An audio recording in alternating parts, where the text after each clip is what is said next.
Yeah. Kukunin na ang kama mo. Wala ka ng kama?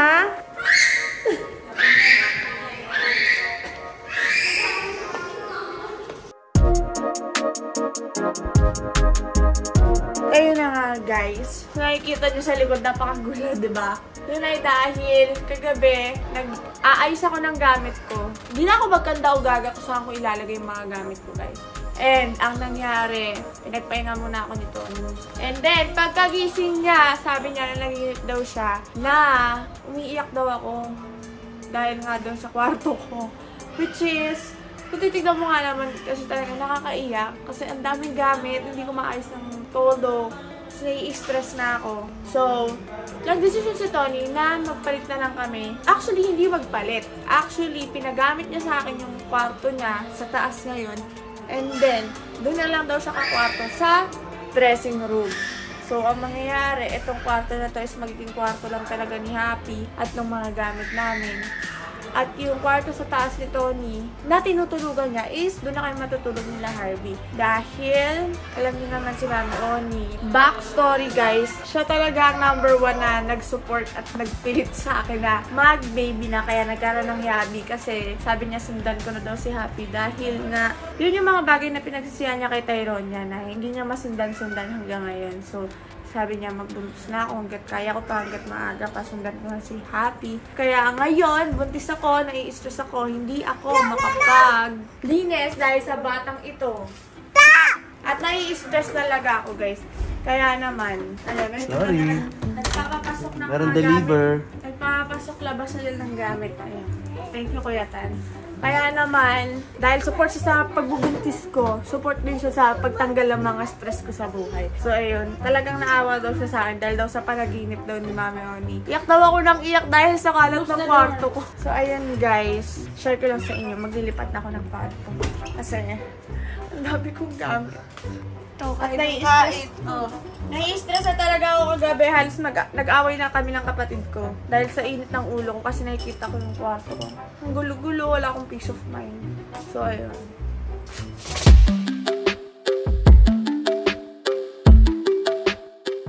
Nakikita nyo guys, inaakil na nila yung kama namin ni Harvey kasi yun, wala siyang headboard at yun talaga sakto yun sa size nila man.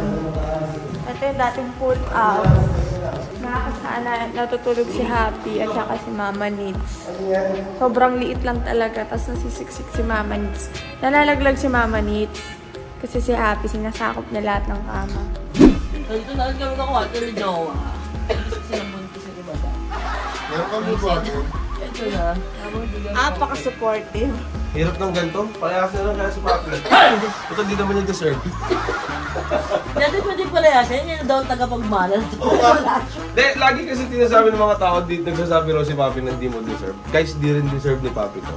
Alam niya yun. Ayan, pakita mo. Alam niya yan. Eh, mga isena kasi kagabi. Nakita niyo ba? Nagsampala kayo ng ate nung K-drama! Mayroon pong K-drama kami. Stress na po si Paye at saka si Papi. Isipin mo sa isang kwarto, napakadami nilang gamit. Tapos nandun pa si Happy, si Yaya. Nandun pa si Paye. Nagkakagulo-gulo na sila. 5 sila sa isang kwarto. Ang dami nilang gamit. Kaya napalaginipan ko si Papi umiiyak. Kawawa daw si Papi. Ginanga, si Papi sa kabilang kwarto. Pero yung mga gamit mo, libre, bayaran mo yung iba. Sorry ka sa ex mo, pagod na pagod oh. Ay, sorry tayo, na-store mo kata namin. Kahit ako sa agdan na gano'n oh. Pili pa doon. Ano parang? Tayo kagigising ko lang, alam mo lang yung loading pa ako. Oo, paras kayo tayo ron niya. Lumalap na loading pa eh. Si Boy Pulaw. Tulog ko na pala dito. Boy Pulaw. Tian, bilis naman. Hindi mo na kailangan ng kalintian. Ano na yan, tian? Bubuhatin nyo lang ng maayos. Hindi, gusto niya kasi maging komplikado lahat. Ay, nalulungkot ako si Ate Ann. Mabay na maganda. Si Don lumipat ng kwarto. Ay! Then, sila daw dito. Sila daw dito. Si Robin naririnig ko. Actually, pwede. Yan ako na tiyan. Nakal muna kami. Oh, grabe sila. One call away lang si Nana. Mama Rose! Karikatok-katok na lang. Wala, taas natin. Malulula pa. Ano dati? Taas natin, Jowa. Okay lang. Akin ang TV na naman natin, Cortina. Sorry na. Kasi ba't kasi ang aga mo nagbuntis, Papi? Ay, hindi nyo na kailangan yung TV nyo. Pwede na ang TV ko. Ha? Ha? Your worlds. Daddy, dito wala kami sarili CR. Wala na. Kaya mo na. Yan talaga. Kailangan natin mag-adjust sa pamilya. Tulungan mo ako, ano ba? Ayan, duduwal na. Uy! Pero hindi mo alam, guitarist ko alam mo. Dancer, singer, tapos guitarist ka na din. Tatay, kasi kailangan ko sa school. Ah, ano sinabi din? Naturuan sana kita. Wow.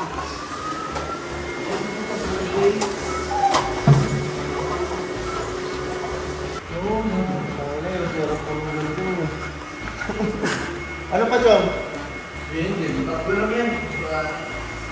Wow, asipag abata. Ano yan?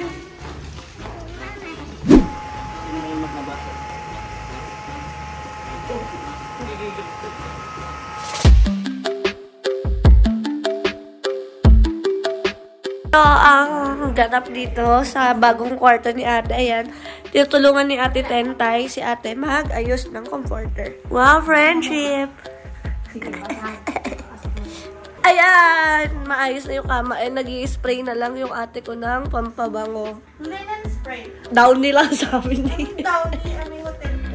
Ayan. Matchy-matchy din kami ng comforter and everything. Yung, ano tawag dyan sa English? Bolster. Oh, alam ko. Akala na. Mapriso ka. Priso ka. Agoy. Nakaka-addict yun sa TikTok. Picture mo. Saksi mo, ha? Papriso ka. Agoy. Buntis ka, dada. Nakalimutan niya ang buntis siya. Kanina pa siya nagliligpit eh. Tapos, andito yung side table. Ay, side table. Yung vanity ng ate ko. Ayan. Siyempre, ang fab. Hindi mawawala ang fab. Mapriso ka. So, ayan. Ito na ang bagong kwarto ni Tyronia. Actually, dito naman talaga siya dati. And ito na yung bago niyang kama. Sila, tito. Tatawanan sila. Ito yung bagong kama ni Tyronia. Oo, dyan na. Kapal na mukha nyo, bumili kami, nag-adjust kami. Sobra. Nakita ko rin yung kama nila. Happy, mami. Maganda rin. Maganda na. Hindi ko pa nakikita eh. Pagod na ako buka. Hindi pa ako Ano ba yan? magaling. Nakaharang. Tito V! Magaling na talaga mo na ng bedsheet ko. Magaling na to. Ang sakit. Oo nga, no? Magaling na to kasi na to. Hindi pa kasi ako magaling, naglilipit na ako dahil... Ay, hindi ka tawa-tawa sa video ko. Ano pa ang sakit eh? Siguro sign language lang siya ngayon, hindi niya kaya. Puto masakya lang mga namin. Yan, hindi yun. Wala kasi nag-concert ako gabi. Inuupo kasi ako eh. Wala akong masabi kasi inuupo kasi ako. Wala akong boses. Kasi mamantawa lang. Hindi kayo nagkakasundo sa tupi. Diba? Thank you. Thank you daw.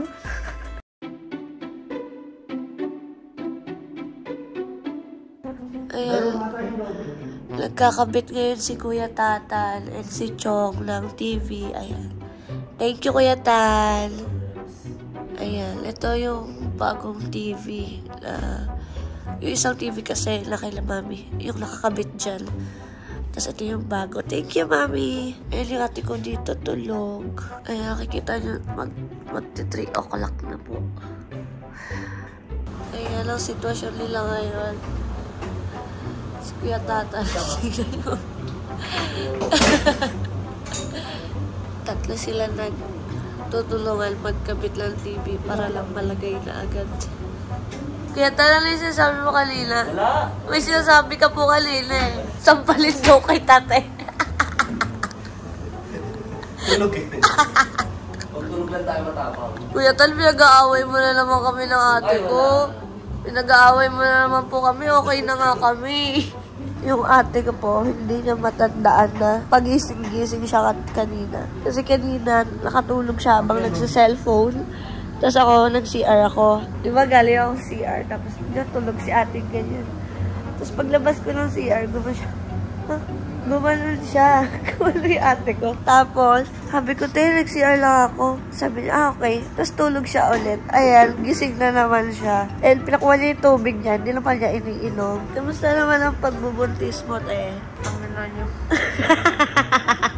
Ngayon, sobrang sela ng ate ko. Ito nilang nagmamahal sa akin. Wow, talaga ba? Pinagluluto kita everyday. Sinusunod ko lahat ng mga gusto mong iutos sa akin. Hindi ka nag-a-adjust. Ito ni nag-adjust ng lahat, pati kwarto. Te, sinusunod ko naman lahat ng gusto mo, te. Pinagluluto kita ng pagkain. Lahat ng gusto mo, ginagawa ko. Lahat ng inuutos mo, sinusunod ko. Ayun, ayoko na makipag-away dahil baka uminit na naman yung ulo niya. Anyway, sobrang sela ng ate ko ngayon. May ano man tawag sa pagsusuko sa umaga? Morning sickness ba yun? No, siya lang. O, basta yun, nasusuka siya. Kasi malaman yung ano. Aircon. Ano pa? Mahina yung ano, labi mo. Lakas ng amat siya. Ano stress mo? Hindi ka sa kayo. Hindi, baka may kukumpunin pa dyan. Ang ganda yan, Kuya Tala. Okay na? Mga gusto niyo po magpahinga. Guys, nakikita niyo ba yung alas 3? Gis na niya. Alas 3:11 na ng umaga. Tapos babaklasin daw po nila yung aircon dito. Kumpunin lang, baka ano eh, mahina eh. Ayaw lang niya Kung initan gusto yung... mong baklasin, susunod 10 time. Balik ka na ulit. May concern lang, baka nainitan yung buntis. Diba? Baka may problema na sa ano. Parang late tong ano, Hasan. Kuya Tal, feeling ko kailangan mo na po matulog. Baka sila kasi. Gusto mo mag-rap na? Thank you, Kuya Tan. Thank you, Kuya Tal. Ay mo lang gusto mo mag-rap ha?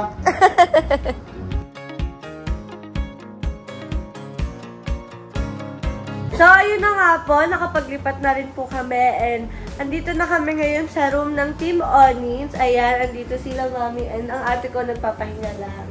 So yun siya guys, isang matindi pa talaga doon. Sobrang komportable sila at ang arte-arte sila dito. Ayan. Thank you so much kay Mami Oni syempre sa pag-a-adjust dahil maselan po magbuntis ang ate ko. Siya po talaga nakaisip na dito na kami sa taas. Kaya paano na ba si Yabi? Alas na kayo dito, joke lang. Siyempre dito na sila. At saka hindi mo kasi pwede pagsamahin si Yabi at saka si Yabi sa isang kwarto. Dahil pag umiyak yung isa, magigising yung isa. Pag ulat yung isa, o hyper yung isa, magigising yung isa. Kailangan talaga. Lalo na si Happy, nabubugbog si Happy. Diba? Si Mochi. Kaya yun, tamang adjust muna. Kami naman, kami pa lang naman sa dressing room. Maganda din naman yung dressing room namin kahit gano'n siya. Saka, na-stress na rin kasi ate ko sa mga gamit. Kakaligpit. Ayan, kaya Hindi pa tayo tapos dyan dahil isa-isahin ko pa yan. Yes. Sa baba. Ito, spacious, ganyan. Kaya okay na okay si ate D. Ayan.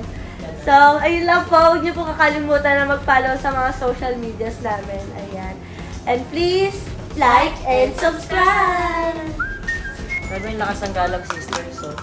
Oh, namudol ako ng kwarto. Ang galing. Ayan, dito yung sa akin. And dito yung kay Oo, ate. nakita na yan, di ba? Pakulit-ulit to. Ito yung kama ni Teronia. Di Akin ba na. nag-iinit sa amin to, oh? Wala pa, 1 buwan pa lang ata, oh. Saka ito pa bago pa yung TV. Yeah. Baby, oh, bad trip, oh. Kakabili lang isang araw pa lang. Sample, 10 pesos na lang. Kakabili lang nila binenta sa amin 8 pesos na lang. Pero kayo kasi doon. Di parang 5 na lang eh. Half na lang ito, di ba?